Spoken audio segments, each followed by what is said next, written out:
Friends, fivers ക്രിയേഷൻസിലേക്ക് എല്ലാവർക്കും സ്വാഗതം. ഞാൻ ഇന്ന് ഒരു ഈസി ആയിട്ട് ഉണ്ടാക്കാൻ പറ്റിയ ഇടിയപ്പത്തിന്റെ റെസിപ്പി ആയിട്ടാണ് വന്നിരിക്കുന്നത്. രാവിലെ എന്ത് ബ്രേക്ക്ഫാസ്റ്റ് ഉണ്ടാക്കും അല്ലെങ്കിൽ എന്ത് ഡിന്നർ ഉണ്ടാക്കും എന്നൊക്കെയുള്ള കൺഫ്യൂഷൻ ഉണ്ടാവുമ്പോൾ ഈ നൂലപ്പം ഒന്ന് പരീക്ഷിച്ച് നോക്കണം കേട്ടോ.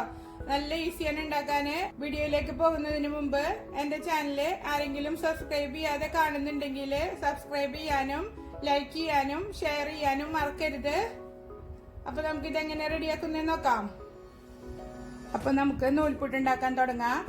അതിനു വേണ്ടിട്ട് ഞാൻ 1 കപ്പ് ചോറ് എടുത്തു വെച്ചിട്ടുണ്ട്. ഇത് ബാക്കി വന്ന ചോറ് വെച്ചിട്ടാണ് നമ്മൾ ചെയ്യുന്നത്. അപ്പൊ ഇനി ഇത് മിക്സിയുടെ ചെറിയ ജാറിലേക്ക് ഇട്ട് കൊടുക്കുക. ചെറിയ ജാറിൽ തന്നെ ഇത് അരച്ചെടുക്കണം, എന്നാലേ നന്നായി മഷി പോലെ അരഞ്ഞു കിട്ടുള്ളൂ. മിക്സിയുടെ ജാറിലേക്ക് ഇട്ട് കൊടുക്കുക. ചൂടില്ലാത്ത ചോറ് തന്നെ എടുക്കണം. ഇതിലേക്കൊരു 3 ടേബിൾ സ്പൂണ് വെള്ളവും ചേർത്തിട്ട് നന്നായി അരച്ചെടുക്കാം. ഞാനിത് അരച്ചിട്ട് കൊണ്ടുവരാം. ഞാൻ നന്നായി അരച്ചെടുത്തിട്ടുണ്ട്. കണ്ട, ഒട്ടും തരിയില്ലാതെ നല്ല മഷി പോലെ അരച്ചെടുക്കണം. ഇനി ഇതൊരു വലിയ ബൗളിലേക്ക് മാറ്റാം. ഇത് നമ്മള് പൊടി വാട്ടോ കൈ പൊള്ളി നല്ല ചൂട്ടോടുകൂടെ കുഴയ്ക്കോ ഒന്നും വേണ്ട. വളരെ പെട്ടെന്ന് ചെയ്തെടുക്കാൻ പറ്റിയതാണ്. ഉച്ചയ്ക്ക് ചോറ് ബാക്കി വന്നാല് രാത്രി നല്ല സോഫ്റ്റ് ഉള്ള ഇടിയപ്പം നമുക്ക് ഡിന്നറിന് റെഡിയാക്കി എടുക്കാം. ഇനി ഇതിലേക്ക് ഒരു 1/4 കപ്പ് അരിപ്പൊടി ചേർത്ത് കൊടുക്കുക. എന്നിട്ട് പിന്നെ കുഴച്ച് നോക്കിയിട്ട് പിന്നെ ചേർത്ത് കൊടുത്താൽ മതി. അതിലേക്ക് ഒരു 1/2 ടീസ്പൂണ് ഉപ്പ്. നിങ്ങൾ ചോറില് ഉപ്പ് ചേർത്തിട്ടാണ് ഊറ്റുന്നതെന്നുണ്ടെങ്കിൽ ഉപ്പിന്റെ അളവ് കുറച്ച് ചേർത്താൽ മതി. ഇനി ഇത് നമുക്ക് കുഴച്ചെടുക്കാം. ചോറ് നമ്മൾ അരച്ചെടുത്തിട്ടുള്ള കാരണം ഒരു തരം കുഴമ്പ് പോലെ ആയിട്ടല്ലേ ഇരിക്കുക. അത് കുഴപ്പമില്ല. നമ്മൾ പാകത്തിന് പൊടി ചേർത്തിട്ട് കുറേശ്ശെ ചേർത്ത് കൊടുത്ത് കുഴച്ചെടുത്താൽ മതി.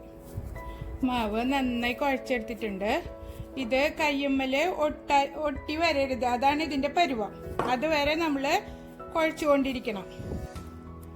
പൊടി കുറവ് തോന്നണമെങ്കിൽ കുറേശ്ശെ ചേർത്ത് കൊടുത്തിട്ട് കുഴച്ചെടുത്താൽ മതി. പല പൊടിക്കനുസരിച്ചിട്ട് വ്യത്യാസം വരുമല്ലോ. ഇതിപ്പോ ഞാന് ഡബിൾ ഹോൾസിന്റെ പൊടിയാണ് എടുത്തിരിക്കുന്നത്. ഇപ്പൊ നമ്മുടെ വീട്ടിൽ പൊടിച്ചിട്ടുള്ള പൊടിയാണെങ്കിലും കുഴപ്പമൊന്നുമില്ല.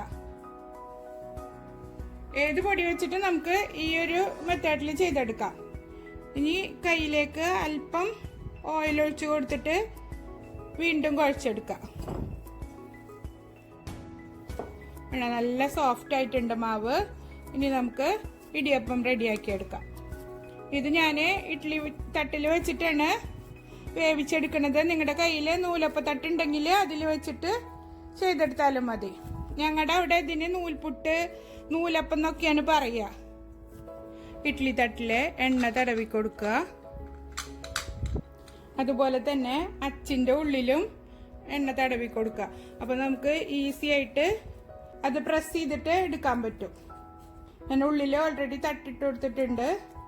ഇനി നമുക്ക് ഇതിനുള്ളിലേക്ക് മാവ് ഇട്ട് കൊടുക്കാം. നല്ല സോഫ്റ്റില് കുഴച്ചെടുക്കണം.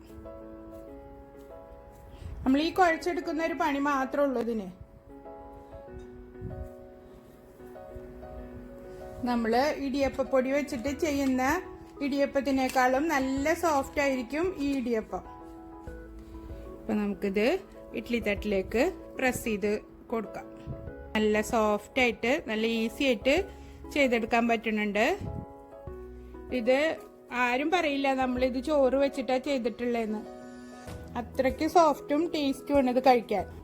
നൂലപ്പം ഫുള്ള് പ്രസ് ചെയ്തെടുത്തിട്ടുണ്ട്. വേണ്ട, ഇത് ഇഡ്ഡലി തട്ടിന്റെ 4 തട്ടിലുള്ള അത്രയും നൂലപ്പം എനിക്ക് കിട്ടിയിട്ടുണ്ട്. ഇനി ഇത് ഇഡ്ഡലി കുക്കറിലേക്ക് മാറ്റാം. ഇഡ്ഡലി കുക്കറിൽ അല്പം വെള്ളം ഒഴിച്ചിട്ട് ഇത് ഇറക്കി വെച്ചിട്ട് മൂടി വെച്ച് നമുക്ക് വേവിച്ചെടുക്കാം. കുക്കർ അടുപ്പത്ത് വെച്ചിട്ടുണ്ട്. ഇനി ഇത് മൂടിയിട്ട് ഒരു 4-5 മിനിറ്റിനുള്ളിൽ തന്നെ ഇത് വെന്ത് കിട്ടും.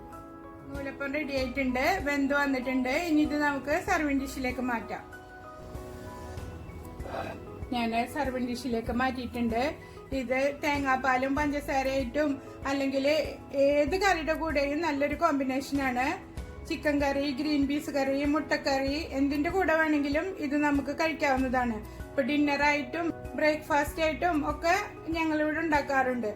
എല്ലാവരും ട്രൈ ചെയ്ത് നോക്കണം. ഇഷ്ടമാവുകയാണെങ്കിൽ ഫീഡ്ബാക്ക് അറിയിക്കണം. നിങ്ങളെ സബ്സ്ക്രൈബ് ചെയ്യാതെയാണ് എന്റെ ചാനൽ കാണുന്നുണ്ടെങ്കിൽ സബ്സ്ക്രൈബ് ചെയ്യാനും ലൈക്ക് ചെയ്യാനും ഫ്രണ്ട്സിനും റിലേറ്റീവ്സിനും ഷെയർ ചെയ്ത് കൊടുക്കാനും മറക്കരുത്. അടുത്തൊരു യൂസ്ഫുൾ വീഡിയോയുമായി വീണ്ടും കാണാം. ബൈ.